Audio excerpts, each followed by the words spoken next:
Eric Jesus, diretamente da 12ª Copa Leão Dourado. Estou aqui com o presidente da Liga do Estado do Rio de Janeiro de Jiu-Jitsu, o senhor Silvio Pereira. Prazer, o prazer é todo nosso, o mestre está recebendo aqui. Prazer foi meu de encontrar vocês aqui. Mestre, o senhor, como é um amigo pessoal do mestre Hilton e também acompanha a Copa Leão Dourado há anos, como é que o senhor tem visto essa evolução desde o segundo campeonato até agora a 12ª Copa? A Copa Leão Dourado, ela já surgiu numa fase de evolução do jiu-jitsu mineiro. Então ela só tem crescido, aprimorado na organização e desenvolvido o nível técnico dos atletas daqui de Minas. Sobre a Liga lá do Rio de Janeiro, quais campeonatos o senhor tem em mente a fazer lá? A Liga do Estado do Rio de Janeiro, a LERJ, como é conhecida, ela tem um calendário que se resume no circuito de jiu-jitsu do Estado do Rio de Janeiro. Elas são compostas de 6 etapas, sendo que nós realizamos até agora a primeira em fevereiro e no próximo sábado, dia 25 de abril, nós estamos realizando a segunda etapa, 10ª Copa Prata da Casa. Em junho nós faremos a Copa Condor, que é a nossa terceira etapa. Em agosto nós fazemos a competição que é o aniversário da Liga, a Copa LERJ e o Torneio da Rosa, única competição exclusivamente para atletas femininos. Em agosto fazemos essa competição. Setembro vem a 5ª etapa, que é a Copa Jet Power, encerrando com a Taça Cidade de Niterói, que esse ano é sua 26ª edição. Agora, nós estamos voltando, resgatando a competição que reúne os mineiros e os atletas do Rio, chamado Rio Minas. Conta um pouquinho a história dessa Copa Rio Minas. O Rio Minas surge com a reorganização da Federação Mineira em 1990.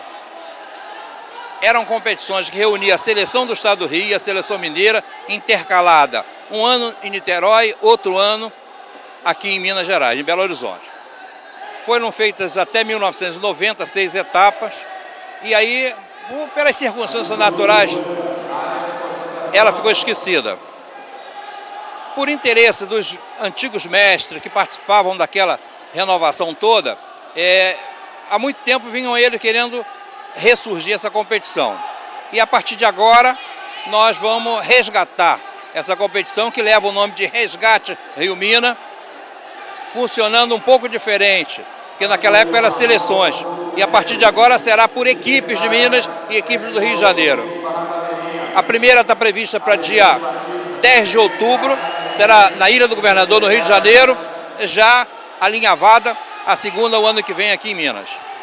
Certo. E como vai funcionar a seleção dessas equipes aqui, tanto em Minas quanto lá no Rio? Quando havia seleção, que era o Rio Minas na sua primeira fase, era uma seleção baseada nos primeiros colocados do circuito do Rio, e aqui eles realizavam competições seletivas. Com o grande número de entidades hoje, fica descaracterizado a gente fazer uma seleção que seja realmente seleção. Então nós resolvemos fazer a competição em aberto, por cada equipe escrever os atletas que queiram, e nós vamos simplesmente resgatar esse trabalho que naquela época fez crescer muito o jiu-jitsu mineiro. Nós fazemos essa competição com uma ótica, vislumbrando a quebrar o problema de adversário, quebrar o problema de hegemonia daqui ou dali, e sim fazer um entrosamento. Fazer com que haja um intercâmbio de professores, um intercâmbio de atletas, e com isso a gente melhorar o nível técnico dos participantes. Como é que a LERJ surgiu essa ideia de fazer uma liga regional lá no Rio de Janeiro? Em 1980, 81, a federação existia praticamente só no nome. E nós viajávamos lá de Niterói para São Paulo, Minas, vários outros lugares, e chegávamos nos locais e acabávamos nós reorganizando as competições que eles faziam na época. Então surgiu a ideia de a gente fazer alguma coisa que pudesse elevar, fazer subir a federação, que naquela época era a ERMA. O que aconteceu? Foi em 1983, na época nós fomos imediatamente abordados pelo pessoal da Company, quando nós conseguimos realizar as 4 companies no Rio, Com o nosso objetivo era elevar a federação, nós captamos o nome da federação e fazíamos as competições como se fossem eles. Os investidores das épocas perceberam que surgia uma nova mentalidade de organização, uma nova mentalidade de fazer jiu-jitsu, e é o que nós costumamos dizer que nós fizemos escola. Que todas essas federações que existem hoje, todas essas competições, tem sempre alguém que aprendeu no nosso trabalho e a gente tem a satisfação de ter tido participação no crescimento disso. É só você observar o regulamento de jiu-jitsu da confederação e o oficial. Ao final tem um agradecimento, onde inclusive nos agradece pela nossa colaboração contra isso. A credibilidade nossa e o nosso lema de jiu-jitsu levado a sério diz tudo. Mestre, como é que era a política naquela época e como está a política do jiu-jitsu hoje em dia? Primeiro, como era a política da época?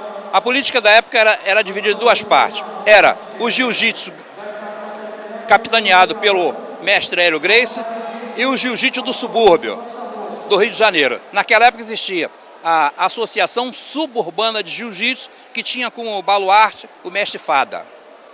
O nosso trabalho serviu para unir esses dois segmentos, porque nós começamos a fazer jiu-jitsu, fazemos competição. E aí, aquele pessoal ligado ao Hélio nos acatou, nos apoiou, e como o nosso trabalho era neutro, o pessoal do subúrbio também se aproximou. Nós fizemos a união. Depois disso, com a união do Rio Minas, nós colaboramos com a criação da Liga Brasileira de Jiu-Jitsu.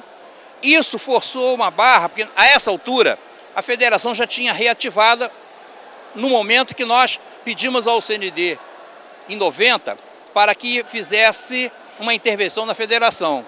Nós não queríamos assumir a federação, nós queríamos que houvesse uma intervenção e que ela voltasse a se erguer. Foi o que aconteceu, o mestre Robson assumiu, que está lá até hoje, e o que daí para diante, o evento Liga Brasileira forçou com que os Gracies tomassem a iniciativa de dizer, se eu não vou tomar iniciativa agora, alguma coisa vai acontecer. Eles tomaram a iniciativa, criaram a Confederação Brasileira, que o Carlinhos assumiu, e aí foi o grande salto do jiu-jitsu administrativamente. Um pouco de vaidade, eu costumo dizer que o jiu-jitsu no Brasil pode ser falado assim, antes e depois da Liga. Não que a Liga é isso ou a Liga seja aquilo. Nosso trabalho não é querer ser melhor. Nosso trabalho é sempre dar a nossa colaboração para que o jiu-jitsu atinja o que tem atingido. Eu lamento que hoje, em vez de nós termos conseguido unir, nós estamos diante de uma grande divisão que é as várias federações. Mas se vocês entrarem em nosso site, vai ver que lá nós fazemos um calendário único, unindo todos os calendários de todas as entidades, porque nós ainda acreditamos que vai chegar um momento de ser único. Mas em relação à evolução do jiu-jitsu, em relação à técnica? Eu acho que a técnica deu um salto, não evoluiu, deu um salto. Se você pegar um vídeo, alguma coisa do que era o jiu-jitsu antes de 1983 e o de hoje, você vê que não tem comparação. Então cresceu muito tecnicamente. Agora eu acho que o grande momento de crescimento é a indústria ligada ao jiu-jitsu. Porque surgiram mais fabricantes de kimono, de utensílios do jiu-jitsu, e isso eu admito que em breve essas empresas vão lutar para que tenhamos uma unificação. Por enquanto elas estão lutando individualmente e está ajudando a dividir, mas eu creio sinceramente que ela vai chegar no momento de unir em torno disso. Nós vamos abrir agora um espaço para o senhor poder falar, agradecer a esses colaboradores. Nesses 25 anos que nós passamos, estamos entrando no 26º, patrocínio foi difícil. O jiu-jitsu carece muito de patrocínio institucionalizado.